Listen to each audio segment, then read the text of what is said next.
तो इंदौर से खबर है, जहां पर इंदौर आ रही फ्लाइट के इंजन में अचानक से आग लग जाती है। इस वक्त की बड़ी खबर हम आपको बता रहे हैं, जहां पर फ्लाइट में आग लगती है।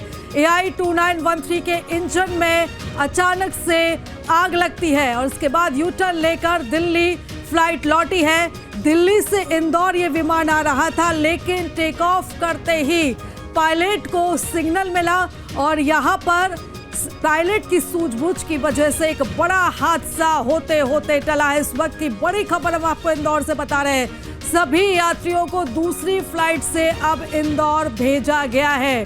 इस वक्त ये बड़ी खबर है, जहां पर पायलट की सूझबूझ से ये बड़ा विमान हादसा टला है।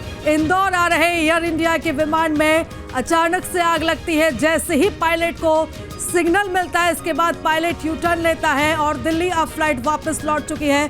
सभी यात्रियों को सुरक्षित उतारा गया और उसके बाद इन्हें दूसरी फ्लाइट से वापस इंदौर भेजा गया है। तो इस वक्त ये बड़ी खबर है, दिल्ली से इंदौर ये एयर इंडिया की फ्लाइट आ रही थी, लेकिन जैसे ही फ्लाइट आगे बढ़ती है उसके बाद अचानक से सिग्नल मिलता है। सिग्नल मिलते ही पायलट ने तुरंत ही यू टर्न ले लिया और वापस दिल्ली में विमान की लैंडिंग कराई गई है।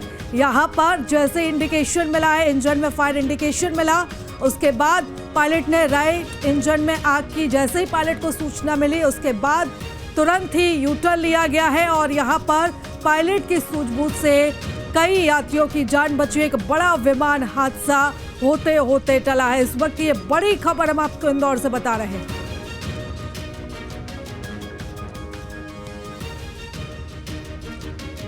तो आपको बता दें कि पहली दफा नहीं है, इससे पहले भी इस तरह के जो हादसे हैं वो होते होते बचे हैं। और इंदौर का ये मामला है, जहां पर दिल्ली से उड़ान भरी गई थी और दिल्ली से ये फ्लाइट इंदौर आ रही थी, लेकिन जैसे ही लैंडिंग हुई उसके बाद यहाँ पर विमान में आग लगने का, इंजन में आग लगने का सिग्नल मिला। और चलिए इस खबर पर ज्यादा जानकारी लेंगे, हमारे सहयोगी सचिन हमारे साथ जुड़ चुके हैं। सचिन, क्या जानकारी मिल पा रही है, क्या वजह थी, क्या टेक्निकल कमियां थी जिस वजह से यह हादसा हुआ? देखिए, इस पूरे मामले में अगर देखा जाए तो कुछ इसमें जो दूसरा इंजन है उसमें आग लगने की सूचना पायलट को मिली थी। उसमें जो कॉकपिट है उसमें इंडिक्शन हुआ था और उसके बाद ही उसने फ्लाइट को तुरंत रिटर्न लिया और उसके बाद ATC से लैंड करने का क्लियरेंस मिला, हाथों हाथ उसको क्लियरेंस मिला और उसके बाद उसने तुरंत सूझबूझ से वहां पे लैंड कराई अपनी फ्लाइट और उसके बाद सभी जो यात्री हैं वो वहां पे सुरक्षित लैंड किए गए। कोई बड़ी जनहानि कुछ भी नहीं हुई उस पूरे मामले में। तो और उसके बाद जो एयर इंडिया के जो पूरे प्रबंधक हैं उन्होंने इस पूरे मामले में जांच के आदेश दिए हैं और अभी पूरे यात्री पूरे सुरक्षित हैं और अब 2 बजे के आसपास इंदौर में उनको पूरे यात्रियों को भेजा जाएगा। जी। लगभग कितने यात्री थे सचिन? 90 से अधिक यात्री इसमें टोटल बताए जा रहे हैं अभी। और क्योंकि यह सुबह दिल्ली से रूटीनली फ्लाइट है जो इंदौर आती है और इस पूरे में करीब 90 यात्री की लगभग ऐसी संख्या सामने आई है जो सभी यात्री जो हैं वो सुरक्षित हैं और अब इंदौर 2 बजे तक पहुंचने का उनका ऐसी सूचना है। लेकिन सचिन, एक बड़ा हादसा, एक बड़ी लापरवाही भी हम कह सकते हैं, क्योंकि ये पहली दफा नहीं है जब एयर इंडिया में इस तरह की कोई दिक्कत आई हो। इससे पहले भी हमने पिछले महीने ही देखा था कि गेट लॉक हो गया था, करीब 1.5 घंटे तक गेट नहीं खुला था। इस तरह की क्यों कमियां आ रही हैं? क्या कुछ टेक्निकल इशू यहाँ पर हो रहा है?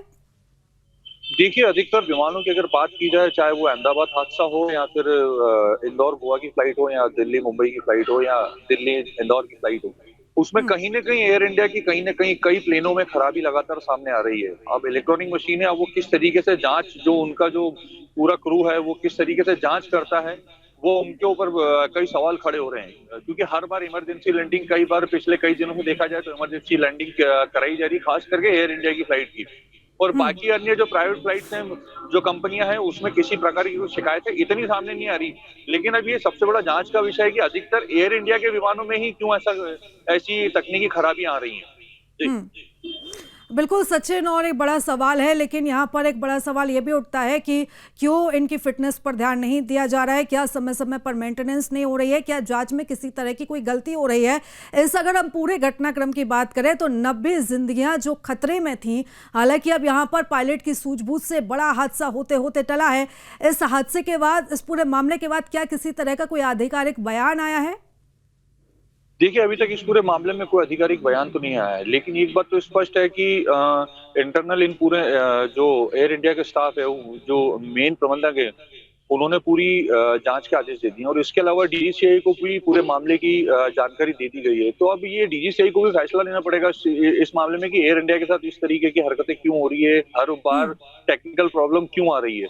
कभी हम्म। इनका जो लैंडिंग के दौरान जो टायर रहता है, वो कभी अटक जाता है, कभी क्या प्रॉब्लम आ जाती है।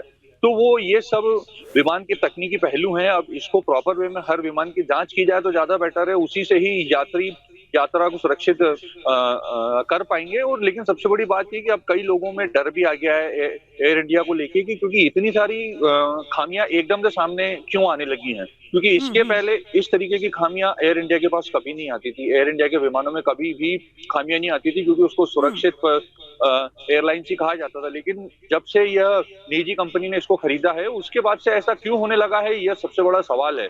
और अब बिल्कुल कहीं न सचिन, और कहीं इस पूरे मामले पर आप नजर बनाए रखिएगा। जैसे ही फ्लाइट यहाँ पर पहुंचेगी तो यात्रियों से भी बातचीत करने की कोशिश कीजिएगा कि किस तरह की उनको सुविधा हुई, क्या कुछ उन्होंने देखा। फिलहाल आपका बहुत धन्यवाद तमाम जानकारी हमारे साथ साझा करने के लिए।